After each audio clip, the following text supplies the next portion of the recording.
Hello, and welcome to my demonstration of my image stitcher of infinite input images. My name is John Hacker. I will be presenting this project for my EEL 4660 Robotics Systems class at the University of Central Florida. And here you can see my code where I describe some things that you need to know about the code before starting.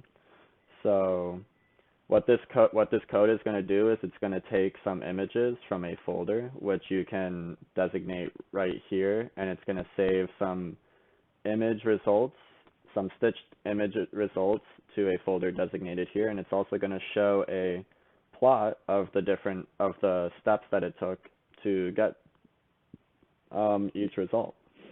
So the main library that's going to be driving my script is OpenCV. This is a Python script. So what this function is doing is it's going to take some images, find the key points of them, find where they have homography, and then it's going to warp the perspective of the image on the right and append it to the image on the left and return that stitched result. This is where I'm finding the key points and descriptors. You can see I'm using SIFT. This particular function for SIFT is only available within certain versions of OpenCV, so you got to make sure that you're in that. I'm using OpenCV 3.4.2.16, and that same version for the OpenCV contrib library. Here you can see how I match the results. I'm using Ransack to detect outliers and then also figure out functions for how those descriptors, like where those are similar. And so here is the start of the quote-unquote main function of my script. You can see it opens up the files within the directory that I designated, some variables about plotting, and it loops through each of the images. The first image it opens and just kind of doesn't do anything else because there's nothing to stitch to it yet. Every image after that, it's going to take the previous result, in the second image's case, just the first image, and stitch and it plots the previous image, opens up the new image, plots it, and then it stitches them together with the function that I showed you above, and it plots that. If no homography is found between the descriptors of the two images, stitching is gonna stop at that point because something's wrong. There isn't any overlap between the images.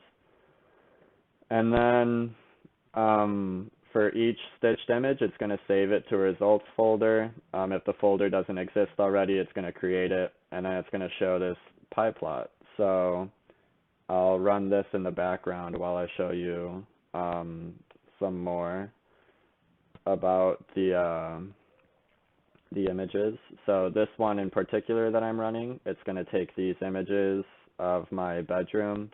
You can see my coat rack, my TV, my window, and then my bed.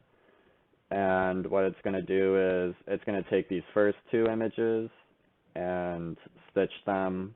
So it's like this. And so if you look between the first image and this image, you can actually tell that the perspective has changed of the coat rack. Like you're looking at this from like a side angle to the left. And when you look at the stitched image of it together, it looks looks like you're closer to the right side, and so you can see how the descriptors from SIFT are working there.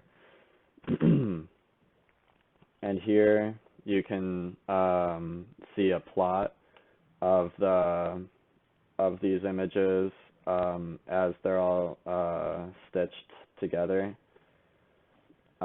So you can see this first image and second image are stitched here, and then you take this result, stitch it to this image, and it creates this one.